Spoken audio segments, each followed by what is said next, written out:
You're listening to the Future Tech Health Podcast with Richard Jacobs.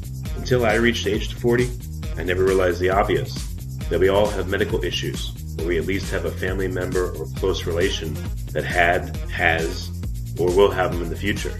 Medicine and biological systems are the final frontier. Until we've conquered death, figured out how life began, cured cancer, and understood our purpose in the universe, there's a heck of a lot to talk about when it comes to our health. Future Tech Health means I'll be covering futuristic topics that are actually already in clinical trials, or even starting to appear on shelves or by prescription, or available for your own use. We dive deep into stem cells, CRISPR-Cas9, the science of sleep, epigenetics, medical testing, cancer, ketogenic diets, stem cells, aging, regenerative medicine, and more. My goal for you, the listener, is to learn from these podcasts.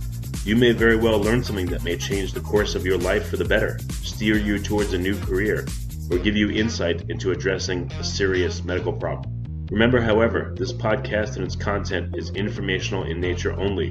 No medical, tax, legal, financial, or psychological advice is being given. If you enjoyed the podcast, please listen, subscribe, like, and share it with friends. Thank you. Hello, this is Richard Jacobs with the Future Tech and Future Tech Health podcast, and I have Tarun Wadhwa. He's the founder and CEO of Day One Insights, visiting instructor at Carnegie Mellon University College of Engineering. And we're going to be talking about designer babies and the ethical and policy implications of CRISPR-Cas9. So, Tarun, thanks for coming. How are you doing? Doing well. Good morning, Richard. It's a pleasure to be with you here today. Yeah, so tell me a little bit about CRISPR-Cas9, for people that don't know what it is or understand what it is. It's starting to appear in the news a lot, but what is it? Yeah, at its core, CRISPR is a technology that's based on systems that bacteria have used for millions of years to fight off viruses. And essentially what that involves is adapting a system that they use to edit a gene and basically remove certain portions of that code or insert other areas as well. So really what this is about is editing the code of life. And, to put it simply, what we're doing is we're turning life into software and we're making that programmable and editable. And as a result, what that leads to is the ability to change how organisms work, to make new organisms, to really alter the fundamental building blocks of life. And there are many, many questions as to what the possibilities are, what the risks are, what the dangers are, and we're at the very frontier of this. So what we're seeing is this fascinating innovation in bioscience and really the ability to control life in many ways that we've never had before as human beings. So are we at the point where CRISPR is powerful enough to have any ethical implications, or is it still going to be a while before we're at that juncture and we should start looking at it now? I've constantly been surprised at how fast we get there. CRISPR as a technology was, it's a bit unclear as to who exactly discovered it, who exactly invented, but let's just go ahead and say the technology was invented in 2013 by either MIT or UC Berkeley or a different scientific team. The point is that until 2013, this technology was really science fiction. After that point, I started following it soon after. I considered it sort of this fringe scientific experiment. I didn't really expect to see many developments come out of it. And I've been astounded at how fast the field is moving. So first, you saw early experiments with things like trying to make extramuscular beagles, or in China, trying to make pigs into micropigs. Basically alter certain features of animals, certain features of plants, that sort of thing. And again, that was a bit of a laboratory experiment, but things have moved very, very fast since then. We already have companies like Google and the Gates Foundation are interested in editing disease, looking at mosquitoes and removing malaria from them. And then, of course, the ultimate ethical barrier, which I used to talk about just 2 years ago, is something far off in the future that we're going to have to deal with, is what happens on these technologies that have been used to edit human beings, whether that's removing the diseases from a current living human being and adults, or editing embryos and babies and that sort of thing, trying to edit what, a person before they're born. And as we saw earlier this year, that's already happened. We've reached that point as scientists in China edited the embryos of 2 twin girls to attempt to remove HIV, and later those girls were born. So we have now 2 human beings walking amongst us, or soon to be walking amongst us, that have been edited with CRISPR. Yeah, was that confirmed? I mean, and I guess there's always debate, but was that really confirmed that was done, or was that, the scientist said he did it, but there was no proof? As far as I know, it is confirmed that it's been done. We've seen several major news outlets. We've seen the Chinese government take action about this, and we've seen many scientists in the field sort of reckon with the implications. So my understanding is it's been confirmed. Oh, wow. Okay. So we're there already, right? So, Something that would have seemed so far off in the past is now at our doorstep. That's the only experiment in the world, and he's the only scientist, that went rogue. I would be shocked to learn that other governments and countries aren't experimenting with similar things, perhaps not as haphazardly as that scientist in China was, but this is coming very soon. what do you think will be the first forays into, designing babies? Will it be trying to get rid of disease, or do you think it'll just skip over that, or simultaneously there'll be people trying to create, kids that have higher intelligence or better abilities at the same time as some are, trying to get rid of disease? So if we're talking in the next several years, I believe the vast majority of the effort is going to be focused on disease, because that's where the largest moral imperative to use this technology is. And that's also where a lot of the commercial interest is. If we can really break through and create cures for diseases that was not possible with prior technology, that's a major, major advancement for the field of science. So I believe there's a lot of genuine, legitimate interest in the disease portion, tackling different diseases, removing different diseases, editing, et cetera, creating new drugs, new therapeutics, all of those sorts of things. So in the next 5 years, that will be the vast majority of the focus. And what's interesting, too, is if you look at the polling data, Pew Research did a study on this, the public is very permissive of using CRISPR for disease because they understand that there's a real imperative here, that there's real good things that can come from this. When we start talking about things like, enhancing babies, enhancing human beings, adding traits that we didn't have before, that's when the public support starts to drop off. So, again, when we have a technology that's so widely democratized as CRISPR, there was one estimate, I believe it was the University of Pennsylvania Center for Cognitive Neuroscience. They basically said CRISPR is 150 times cheaper than other existing genetic modification technologies. And on the other hand, it's becoming simple enough that virtually anyone anywhere can conduct these powerful biological studies. So we have a technology that's cheap, democratized, and then you abstract away the technical layers. All of a sudden, you don't really know what's going to happen. So it's easy to say that the vast majority of the focus will be on medicine and disease, but I don't know what the long tail will look like, especially when we put this technology into everybody's hands. We're sure to get a lot of experimentation, that's for sure. Yeah, it's funny. I remember having this conversation like 20 years ago, and I was a lot younger at the time, and I remember the guy was this old grizzled scientist, and he said, when this kind of stuff starts to happen, eventually it'll become the standard. When enhanced kids are born, and he said, if your kid's not enhanced, then it's at a disadvantage, so it'll be a requirement that this happens at some point if you want to be competitive. What are your thoughts around that? Yeah, that's absolutely the case. I talk about this to companies and students all around the world, probably 40, 50 times thus far.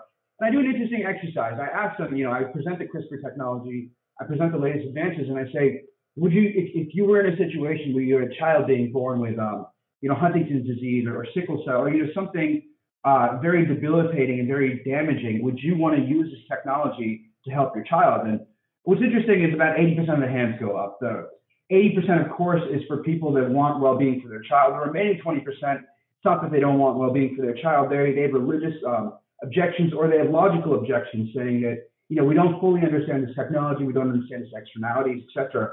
And so, and then I asked, would you do it to give your child extra IQ or extra, good looks? So you can take the slippery slope as far as you want. It's always one guy, by the way, that raises his hand for the most extreme scenario. One man always. There's always one guy in the audience. So the point being that it's the same technology, but we look at the use cases very, very differently. So when we are in a situation where our neighbors, or let's broaden this first. Let's say that the U.S. or Germany has one way of looking at CRISPR. Then all of a sudden in Asia or in Latin America, they start to move ahead with, giving their child enhancements based on this technology. It's going to cause a panic of sorts. It's going to set off a national reckoning about where do we stand with this technology? Do we really want to fall behind, and all the fear mongering that comes with that?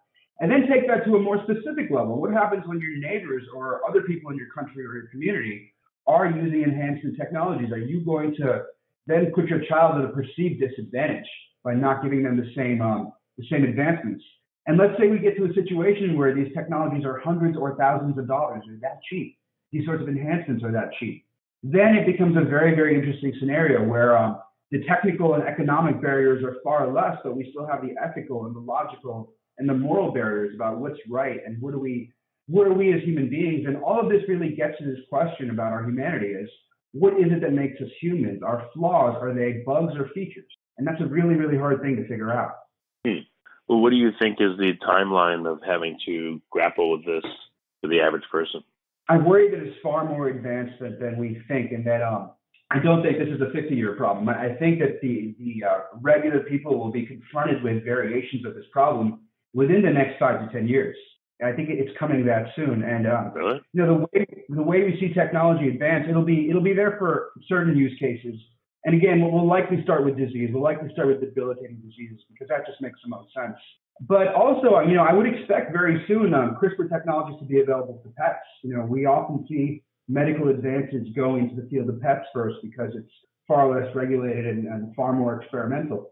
Again, that's a different story from CRISPR humans, but the point is that the technology will be available and we'll be using it in all sorts of ways. Now, putting aside this whole discussion of editing human beings and all, that's just one of the many discussions we're going to be having about CRISPR. Another massive discussion that I think is going to be, dominating our discourse is, do we use CRISPR to edit plants and organisms for consumption? Basically the GMO discussion, but in completely different flavors. So there's already scientists working on this, using CRISPR to remove certain flavors, certain types of attributes from plants to make them more resistant or to grow better in other places, that sort of thing. So that's going to be a whole other debate. And then, there's all sorts of other questions about, is it ethical to create new life forms or to bring back extinct life forms, these sorts of things. So it's not just going to be one discussion about CRISPR that we're having. It's going to be a whole lot. And this question of CRISPR in our food supply is very, very close by. I would expect that to be about a 1 to 3 year timeline away before we're really discussing that seriously. I've also read that some people are looking for an antidote to a CRISPR-modified organism, if you can call it that. Have you heard any talk of such a thing? I've seen the same headlines you have, but I don't quite know what to make of it at this point. The technology is so early, so experimental. What's interesting is that we don't even fully understand what we're removing, in that we have a limited understanding of where the genes are, what they are, what they express, and what they do. And based on that understanding that we have today, we're making actual modifications to life forms. So there's a lot of unknowns on either side. There's the unknown of how to respond to it. There's also the unknown of what we're doing. And it's going to take quite a while and quite a body of literature and science and knowledge before we have a more complete understanding of either side of the impact. Yeah, from what I understand, there's not a one-to-one relationship between a gene and what it codes for. A gene can code for multiple things. So I think it's probably a huge mistake to do this because you have no clue about the other consequences. It may make it where it just doesn't work. It just creates such horrible side effects. But, there could be situations where the side effects or the consequences aren't observed immediately, and then they come out later and there's nothing you can do about it. But, I don't know. I don't know what's going to happen. This is a situation that we're dealing with across a whole spectrum of technologies. It's really, CRISPR is one of the most dramatic and serious examples of this, but we have very little understanding of the long-term consequences of the systems and tools that we're deploying into the world. We think we understand them, but they're based on limited backwards-looking knowledge and data.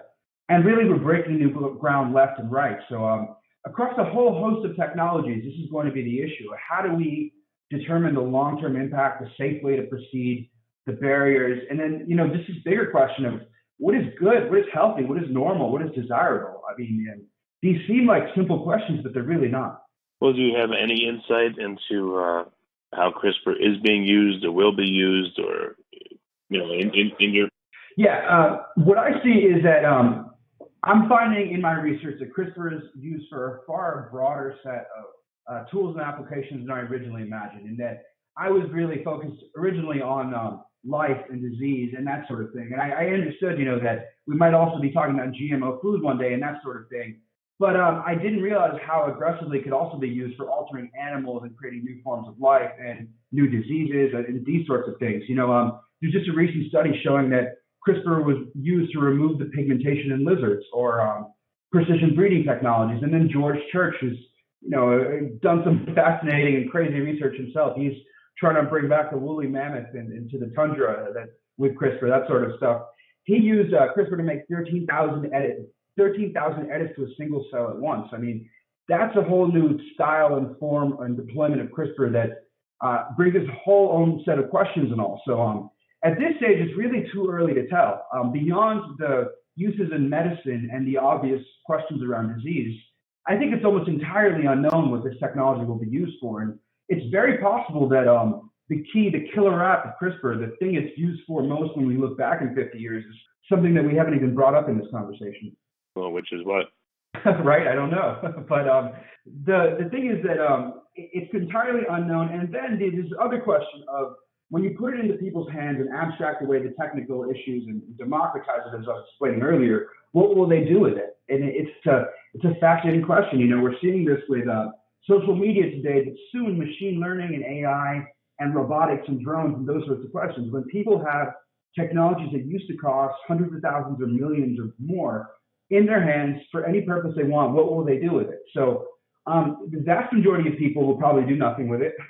Some people will try to pursue certain use cases, certain problems, certain narratives that they feel are important to them or the world or their communities, whether that's targeting a disease or, you know, going after a certain invasive species of plant, et cetera, that sort of thing. And then you have the people that will want to do harm with this, terrorists, dictators, unscrupulous leaders, that sort of thing. And it's entirely unknown what they can do with this in that sense. You know, we're talking about the creation of new types of viruses that we can't even imagine today. So I can't speculate on what I don't know, but I am certain that there are things I don't know and that the unknown will dominate the narrative of this technology over the next decade or two. So what's your role in all of this? What do you work on every day, and what are you hoping to accomplish? Yeah, so my background is as an entrepreneur, as a researcher, and as an academic these days. So my background, I built a startup in the water purification space. I worked in international development. I've worked in cybersecurity. I've done a deep study of digital identification technologies around the world, and I've expanded that in the last few years to include many other technologies such as 3D printing, robotics, machine learning, and now, of course, gene editing technologies and such. And then I also teach at Carnegie Mellon.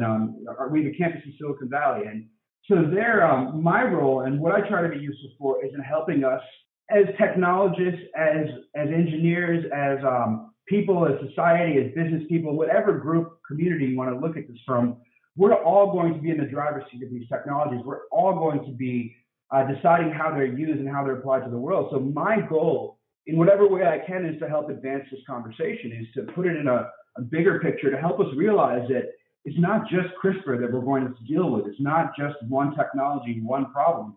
In fact, we are in a time where there are so many different technologies advancing, and they're all going to have massive implications for how we live. So my goal is to help try in whatever aspect to move us towards a more positive outcome, to get us to at least to think about what will happen when these technologies are put into the world, and to plan for some of those externalities, to try to bias these technologies towards the most possible optimistic use cases and outcomes they could be. And in the case of CRISPR, there's this other interesting element, which is a cultural dimension. And this is something I study in my technologies a lot, in my research a lot with different technologies. Something like digital identification technologies, biometrics, national ID systems, that sort of thing. They're almost, we have the same core set of technologies that appear around the world, but they are used in such different cultural contexts depending on the countries and societies that adopt them and what stage they're in, what their anxieties and fears are, that sort of thing. And I don't think people realize how dramatically that will apply to CRISPR as well, too, that as people, we see the world through our own lens, through our own perspective. And so I would like to, in particular, advance this discussion around the different cultural dimensions around CRISPR. And this is what directly feeds into law, and that law is really built off consensus. And that's built off some sort of agreement as to what the ethics should be. And what I see is that every society, every country will sort of arrive at different conclusions. Perhaps 100 years from now, we'll all agree on the same set of rules and guidelines and such, and we can move forward from there. But the next decade, next 2 decades, we're going to be figuring this out in real time. So I would like to advance this discussion about cultural context around this technology and help people understand that, that's going to play a huge role in how it develops. How aware are, world governments to CRISPR? How hip to it are they? Do you have any sense of that? Very little in everything I've seen, in that you have some parts of some governments that are obviously, watching the technology developments and they're aware that things are moving fast. But generally speaking, most governments, most religious groups, most cultural groups are not aware of how fast this technology is moving. And again, that's because it's very unclear what's actually happening. We see these incredible papers put out all the time, but that's just in the realm of science and technology right now. The general public doesn't really pay attention to this stuff until we see big news events. Now, the situation in China where the scientists there edited a human being, that got a lot of attention. I noticed many people asking me my thoughts on that, many people that don't follow this stuff. So I believe that story sort of crossed the barrier and reached the general public. So it'll be how it is in other technologies, in that the average public doesn't see the day-to-day advancements.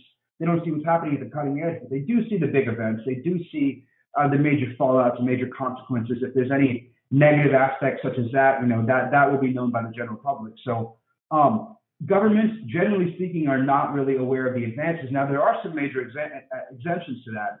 And one of the key ones is the Chinese government. They are very, very aware of what CRISPR means and what it can do.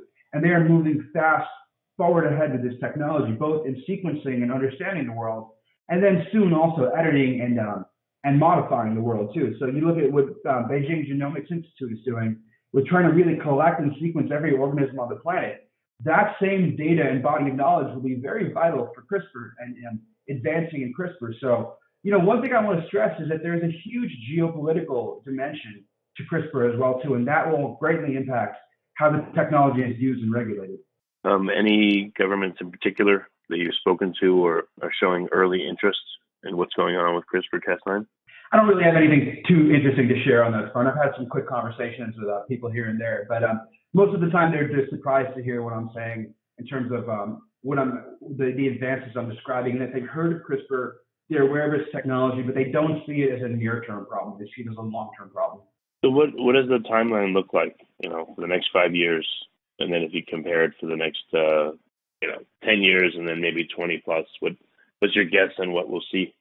The next 5 years, what I expect is a series of research, basically papers coming out, experiments done, talking about different diseases and the efficacy of CRISPR treatments for that. So we're already starting to see this with, I just saw a paper this morning about Alzheimer's and tackling that disease. And there was a study last week, MIT Tech Review had a story about using CRISPR for cancer T cells, that sort of thing. So what I expect over the next, let's say 3 years, is an intense interest in the medical aspects of CRISPR and what it can do for disease. I think that will be very much the focus.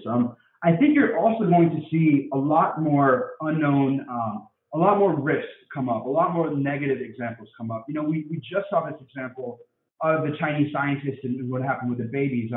I would expect several more cases like that to happen as well too.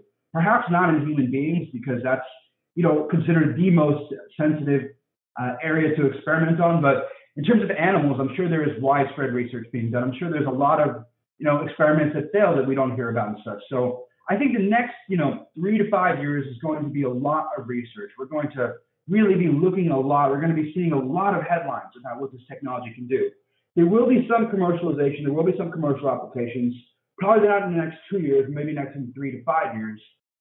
But that will take some time. And again, even being used in a clinical setting, the liability around a doctor using a CRISPR treatment for a patient is still very, very high. So fitting into our existing legal system will take a little bit of time.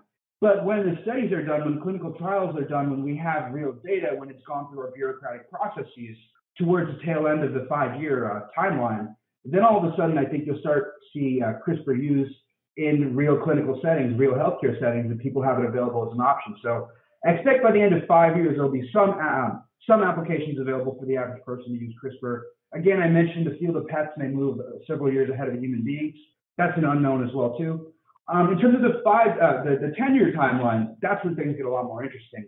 I think that's where you're going to see a lot more wild experimentation. Things like even bringing back animals that were once extinct, these kind of crazy science fiction type things will start to become a lot more regular and normal. And you may even see things like, high school groups starting to do that. You see with SynBio and iGEM and these sorts of things, that even FIRST Robotics, you have teenagers using technologies that a generation or two ago would have been considered the most cutting edge, the most secretive, in the purview of governments, that sort of thing. So I expect that, 10 and 20 years from now, this will become commonplace. We won't even really think of these things as such drastic enhancements, such drastic options available to us, because they will become normalized in many aspects. So what the ethical debates we'll be having in 20 years, I don't know, but I suspect that it will be something along the lines of, what do we want the human gene pool to look like? What is a human being? What is it that makes us human? What is it that we want and like about ourselves? And what is it that we can change without really altering who we are as people? So, you take a question like adding extra intelligence IQ points to a person. If this were even a thing, if IQ were something, real and tangible that could be given to a person, let's say hypothetically that was the case, or whatever measure of intelligence you want to use, what does that mean exactly? Does that make a person happier? Does that make them more productive? Does that make them a better contributor to society? It's entirely unknown. And, what happens if you're able to give your child maximum intelligence? Does that necessarily mean they're going to live a better life? I mean, how many happy geniuses do you know in that sense?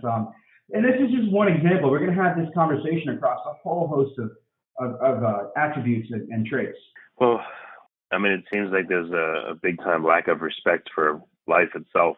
If you're going to if you're going to mess with different creatures' genes and, try to bring back extinct species that may be extinct for a good reason, then, if you're talking about high schools making their own biology and messing with this stuff, that just, it just seems like it's a big troubling thing that's ahead. Yeah, that's an interesting way to put it. Respect for life.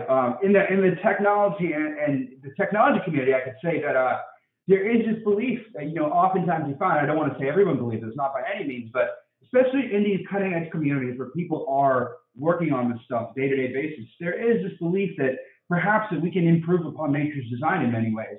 And perhaps that's true, but it requires almost a level of arrogance to think that you can even do those sorts of things effectively. Now, there are some scientists that are at the cutting edge that really do believe this and take it, a few steps further. And they're going to be in the driver's seat of this. We mentioned the scientists in China. It was a small group of people that pulled that off. We broke through a major ethical human scientific barrier there, but it was maybe less than 20 people involved in the whole thing, in that you had the scientist, his team, and what looks like a lot of encouragement and support from US-based scientists as well, too. So, you had a small group of people working at the cutting edge, making huge ethical decisions on behalf of humanity. Nobody asked us. Nobody checked with us or, got our permission or even asked our elected representatives what they should do. And perhaps that's not the best way to deal with things. But my point is that we're going to have small groups of empowered people making decisions on our behalf. And we're going to have to rely on their morals and their ethics and their guidance. And it's a very uncomfortable situation for humanity to be in. When you collaborate with other people that are thinking about this problem, what's the general consensus? Do you see that there's a great sensitivity to what could happen, or do you think there's just such a high degree of optimism that they're like, let's just try it and see? I mean, there's definitely a lot more optimism than there is, worry or desire to ban this technology. When I speak to my policy friends, we talk a lot more about what a global ban would look like and that sort of thing, how we can stop it. When I talk to my technologist friends, that question, it comes up, but it doesn't really come up first. It doesn't really come up in the first 10 questions we discuss. That's a lot more about the possibilities, the systems, the tools. So there's definitely many different worldviews around how this can be used. And there is an optimism bias. Again, like in my research, I remember I went through at one point and I looked at all the major inventions of war, everything from the machine gun to the airplane, what have you. And I was able to find a quote from every inventor essentially stating that they believe that their invention will be what leads to world peace. And as we know, that's not how things turned out. So there is this optimism bias, especially with inventors, especially with scientists, especially with technologists. We want to believe that our creations are going to do well, do good. And if anything, Silicon Valley is a case study in where this goes wrong. Look at Facebook, look at all of these companies here that are now dealing with a decade or two of havoc they've caused, and they've yet to acknowledge, much of the damage they've done. And they're just starting to do that now. And we're just starting to see what the toll of that looks like.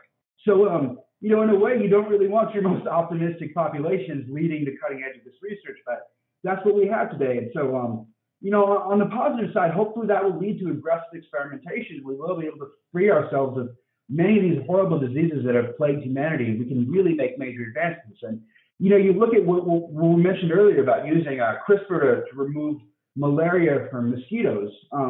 if we can do that, if we can achieve that, and assuming we're able to control the negative externalities of that, which is a whole different question, that's a major advancement in international development. That's a huge leap forward for the world. I mean, think about how many people malaria kills and how deadly and horrible and how much suffering it causes. If we can remove that from mosquitoes, we're talking about a massive boon to humanity.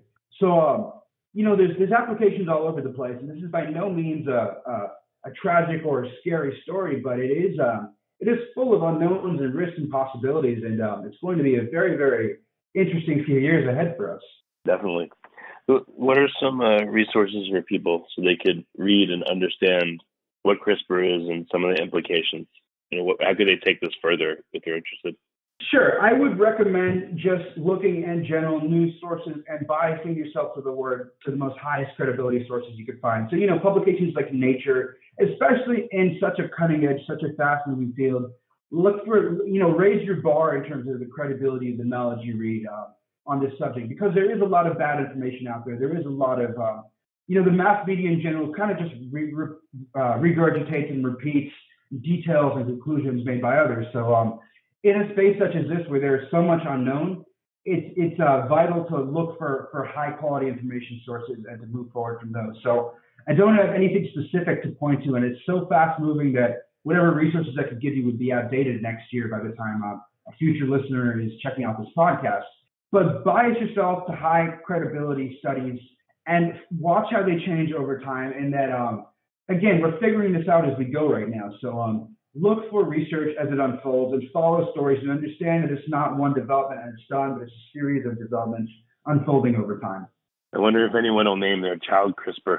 Like maybe George Churchill will adopt a baby and he'll name it CRISPR or something. Who knows?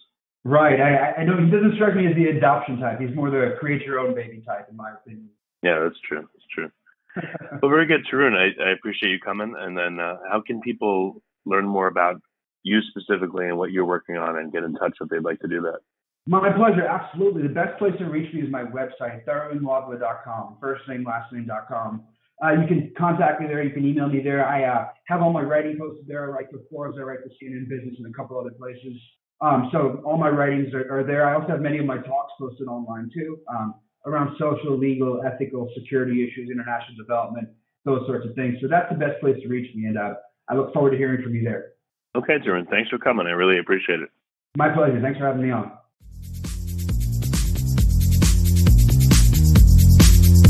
You're listening to the Future Tech Health Podcast with Richard Jacobs. Until I reached age 40, I never realized the obvious, that we all have medical issues, or we at least have a family member or close relation that has, or will have them in the future. Medicine and biological systems are the final frontier. Until we've conquered death, figured out how life began, cured cancer, and understood our purpose in the universe, there's a heck of a lot to talk about when it comes to our health. Future Tech Health means I'll be covering futuristic topics that are actually already in clinical trials, or even starting to appear on shelves or by prescription, or available for your own use. We dive deep into stem cells, CRISPR-Cas9, the science of sleep, epigenetics, medical testing, cancer, ketogenic diets, stem cells, aging, regenerative medicine, and more. My goal for you, the listener, is to learn from these podcasts.